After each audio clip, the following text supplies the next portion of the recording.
My family loved to joke that I was the medical school dropout. I stayed silent in my brother's big hospital ceremony until the chief of surgery walked over, smiled, and said, "Professor of neurosurgery, you made it." The whole room went silent as my dad's smug grin completely shattered. Full story. Hashtag Reddit, hashtag Reddit stories, hashtag storytime, hashtag Reddit ratings, hashtag Ida, hashtag Ada Reddit.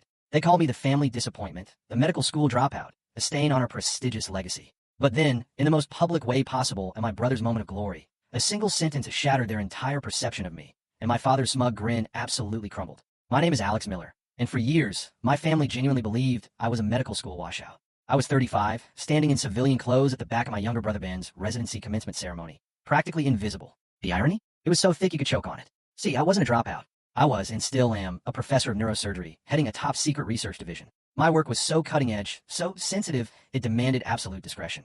Growing up in our family, medical excellence wasn't just encouraged. It was a law. My father, Dr. Robert Miller, was a renowned cardiovascular surgeon. Our home was filled with medical journals, awards, the hushed reverence for his life-saving work. Dinner conversations weren't about school or friends. They were complex case studies and groundbreaking research. His authoritative voice would fill the dining room, eyes alight with pride as Ben, my younger brother, hung on his every word. I listened, equally fascinated, but my enthusiasm, it never seemed to land the same way. Alex has a brilliant mind, my father would tell his medical colleagues, but she lacks the focus for clinical practice. That assessment, it stung deep. All I'd ever dreamed of was following in his footsteps.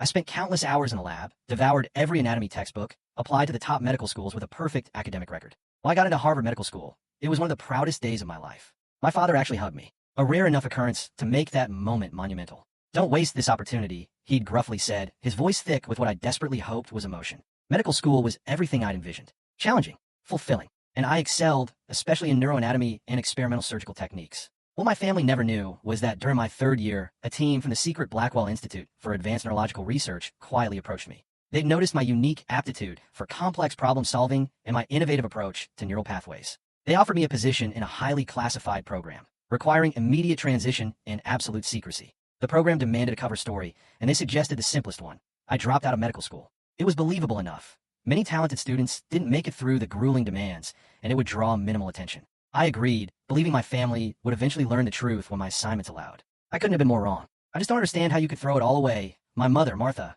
said during my first visit home after the supposed dropout. Her disappointment manifested in tight lips and averted eyes. "Your father pulled strings to get you considered." "I didn't ask him to," I replied, my voice quiet, the classified nature of my new position sealing my lips from sharing anything meaningful. My father was even worse. He didn't rage. He didn't lecture.